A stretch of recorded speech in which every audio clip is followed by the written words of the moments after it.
So you got your testing done. Now what? Well, you're going to wait. Generally, lab results are back within a week, maybe 2 if they get sent off somewhere. But what you're waiting for could be, a week, 2 weeks, or even a month, depending on when your doctor can fit you back in for an appointment. So you got your appointment. You're going to go in and obviously go over your results. But what information you are given is dependent on your doctor, and it's dependent on what you ask. So I like to suggest, you obviously are leaning towards you have thyroid issues. So in between waiting for your appointments, do a little research. Go read some blogs, some articles. Go pick up, a book from, the bookstore. There's so many of them. And read and research, because you may come up with questions to ask. They may be general questions, but they're still questions, because you won't know specifically what to ask since you don't know the results yet. Now, you may get a quick little diagnosis from your doctor who says, okay, this is low, this is high, you have hypothyroidism, you have Hashimoto's, you have hyperthyroidism, or, well, they all look fine, I don't know, there's nothing wrong with your thyroid. However, you still all have all the symptoms. So, or you may get a doctor that explains every single test you had, your numbers, the optimal numbers, and what it all means. So, ask questions. If you need to take like a notepad, because sometimes you may not even know what to ask, because it's all going to be confusing. These numbers are going to be foreign to you. Take a notepad. Write down the things that your doctor's telling you. Because if you don't fully understand it, even after you've asked him to explain it again, if you didn't understand it to begin with, you can have these notes and you can go take it and go research it.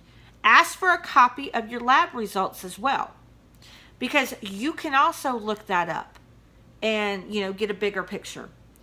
Now, if you are diagnosed with, whichever thyroid problem there is, you're going to be put on medication. And again, do your research. There is no one pill fits all. There is synthetic T4, which is generally the Synthroid or the generic that is prescribed. That is the most widely prescribed medication for thyroid problems.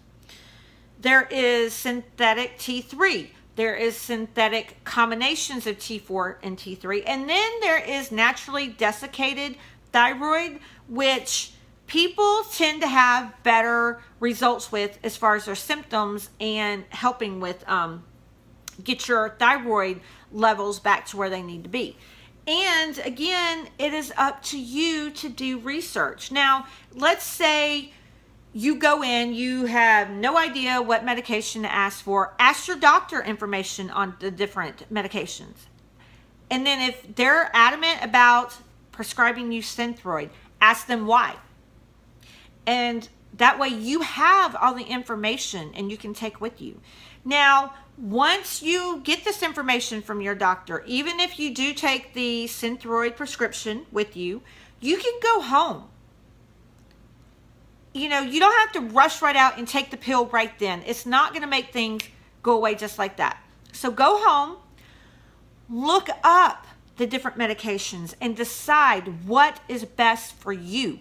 Look at the pros and cons of them all. Some people do great on Synthroid. Other people, not so great. And then, there's other variations in there.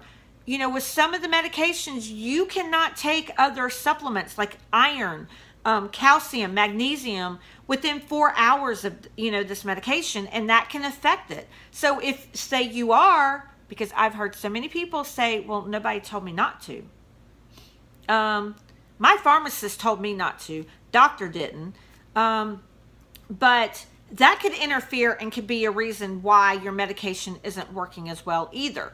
So you need to do research and kind of see what are the pros and cons, what,